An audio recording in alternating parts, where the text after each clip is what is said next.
विद्यालय खास करी प्रभु मीनो रूप रे जाई के पहुंची गले शंखासुर को मारी जेतोल शंखासुर को बद्ध करिछंती शंखासुर से कहतला हे प्रभु मते बद्ध कल सत हेले मते सदा सर्वदा पर हाथ रे धर काहे कि ना आपण जदी हाथ रे रखिबे जे आपण ये हाथ रे रखिबो मु ताको आज्ञा अभय वर प्रदान करिबी प्रभु कहले मु हाथ रे तो रखि पारिबी ना काहे कि ना मु धरुची शंख कोन शंख ना पंचजन्य हुची के देवदत्त धनंजय गज महाशंख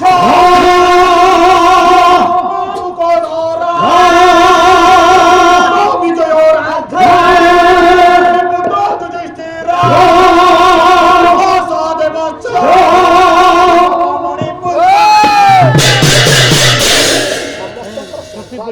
धरी सारी आज्ञा नारायण कहले मु शंख धरती माइक आज्ञा होई ना टाउनी कथा कहया परिष्कार हो मु शंख धरिछि तेणु तते मो हाथ रे धारण करिदिनी किंतु रे शंखासुर मु कथा दउछि तते जदि जे धारण करिवो तू तार उपकार करिवो ना करिवो आ मोर ना गोटे उपकार करिवो कोन तेणु पुरुष माने शंखा पिंधि पारिबे काहे कि ना से काम करिवे खेत जिवे बिल काम करिवे पत्थर काम करे भांगी जिवो से यदि पिंधन भल लागला पुरुष माने नो मु नारी मान को शंखा दे जो नारी मान को शंखा से माने हाथ रे पिंधिबे तू किंतु मते कथा दे कोन कथा ना जो नारी तते पिंधिबो ता स्वामी कर देबे के बेल जेति मुक्ति ना शंखासुर कहला हां ठीक अछि प्रभु तो मान नारी माने तो शंखा पिंधि फेर तो बाहु किति करे सेई तो कंथा शंखासुर सेई तो कहला प्रभु नारी माने शंखा पिंधिले खाली मु तांकु रक्षा करि परिबिनी आ केमिति रक्षा करिवि ना जो नारी प्रत्येक दिन स्नान कला परे मते सिंदूर अर्पण करिवो आज्ञा ता परे मु जाई ता संसार रक्षा करिवि शंखा पिंधिले मु रक्षा करि परिबि कोन बा तो मते सिंदूर दरकार मानो केते जगह गला 5 गला 6 पडिबो गला हां 6 गला सिंथी धृति आज्ञा भक्ति सत्य बा आहुरी रहला मा कान रे सिंदूर पेने आउ कोन एते जगह पिन पला बासी काम करी ना खाली सिंदूर पिनथाय मु ए सिंदूर पिंदिले हबो कोन काहे कि भगवान को गोटे नियम नारी माने सिंदूर पिंदे से कथा मा कहबी 5 राति पाला तमे शिक्षा कथा कहबी मा पाला होची कोन शिक्षा आज्ञा तेणु कान रे काहे कि सिंदूर पिंदो कान को कान रे पिंदिबा बोला कान तो दीटा जोडी पर से नगद पुनी को कान पिंदी मा कहले डाहण कान मा कोठी जे मा कहले बा कान रे मा कोठी को कान बा ठीक अछि आपण को प्रश्न मु समाधान डाहण हो स्त्री मान को कोन पुआ जाए ना बामा की कोन बारी मान काहे कि ना स्वामी रो बाम पाखरे से बसि सेति भाई केते जगह रे बाम पाखरे बसंती ब्राह्मण सही कोन कहला कोन आया तला आशीर्वाद अभिषेक चो पादो को खाने तो चोले सोने मृत्ये तुम्ही बामे बारे छाटिवा को माइके तामु ठीक है विपद कहि ना ये आशीर्वाद पूज्य पाद जे घर को आसिले ता पाद पूज्य गुरुजन को पूजा करिया बेले हां भोजन खाइला बेले सोइला बेले हां आ मूर्ते मरिबा बेले नारी माने बा पाखरे बस बा पाखरे जदी नारी टिए सोए स्वामी रो ताकू काल सर्प ये स्वप्न हुए ना आउ ताकू काल स्वप्न हुए ना धन नष्ट हुए ना से बा पटरे से बा पटरे खाइला बेले पुरुषर बाम पट नारी भोजन करबो दे लक्ष्मी छड़ा हुए ना लक्ष्मी छाड़े ना को ये मूर्ते मरिबा समय रे बा पटरे नारी को स्वाद तब ताको बामांगी पाले आ दक्षिण पटरे के तो फेर स्वाद बसा बोला ये तो खाली पलबल होई के मरिया श्रीमंते तो विवाह चो तो तुठी करमाने रानो गते साबे दक्षिण भवे श्रीमंतरे विवाह कर्म रे डाहण पाखरे विवाह कर्म रे बसन श्रीमंते विवाह कर्म रे चतुर्थी कर्म रे लज्जा होम बेले आ श्रीमंत तो विवाह तो तथा चतुर्थी कर्म रे मुख्य दान रे व्रत रे पूजा पर्वाणी रे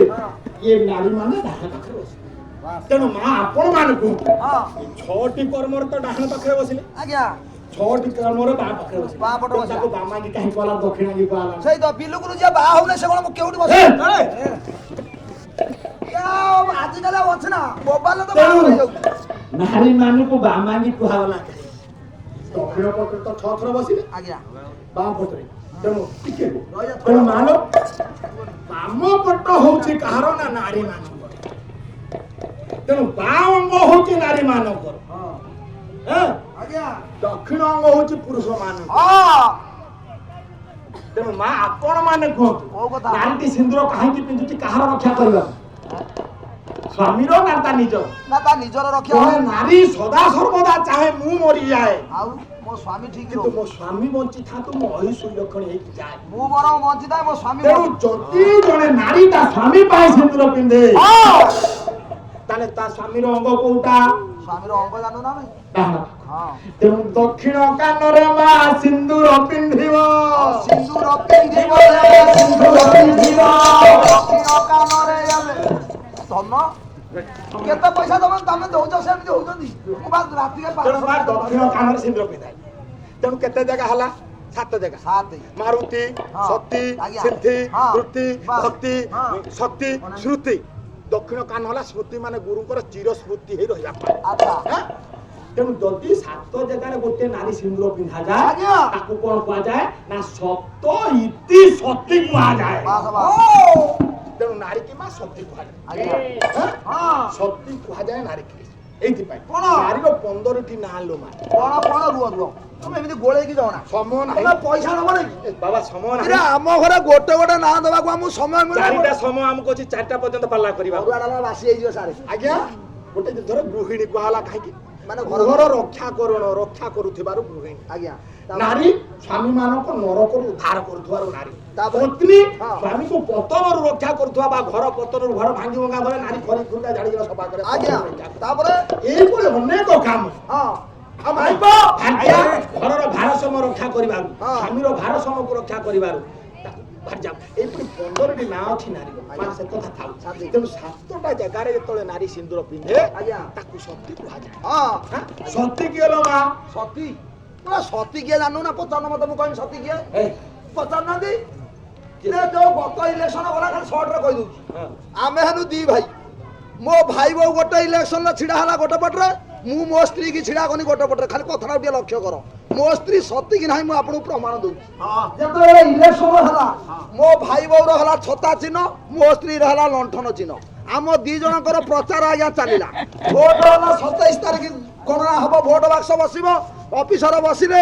ଯେତେବେଳେ ଭୋଟ ବାକ୍ସ ବସିଲା ସମସ୍ତେ ଭୋଟ ଦେବାକୁ ଆଇଲେ ଆମର ହେଲା 250 ଖଣ୍ଡ ଭୋଟ ଆଜ୍ଞା ଆଚ୍ଛା ଯେତେବେଳେ 250 ଖଣ୍ଡ ଭୋଟ ଯେତେବେଳେ 250 ଖଣ୍ଡରୁ ମୋ ଭାଇ ବୋଉର ହେଲା କେତେ ନା 249 ଖଣ୍ଡ ଭୋଟ ଯିଏ ଆଇଲେ ମୋ ଭାଇ ବୋଉ ବାକ୍ସରେ ମାନେ ଗଳେଇଲେ କିନ୍ତୁ ମୋ ସ୍ତ୍ରୀର ହେଲା ଖଣ୍ଡିଏ ଭୋଟ କେବଳ ମୁଁ ଦେଇଛି ମୋ ସ୍ତ୍ରୀ ସତୀ ନା ସେ 18 ଜଣ ଭୋଟ ଦେଲି ସିଏ ସତୀ ଆଉ ତେଣୁ ମାଲୋ ସିନ୍ଦୁର ମା ମାନେ ପିନ୍ଧନ୍ତି ସତ ଆଜ୍ଞା 7 ଜାଗାରେ ପିନ୍ଧିଲେ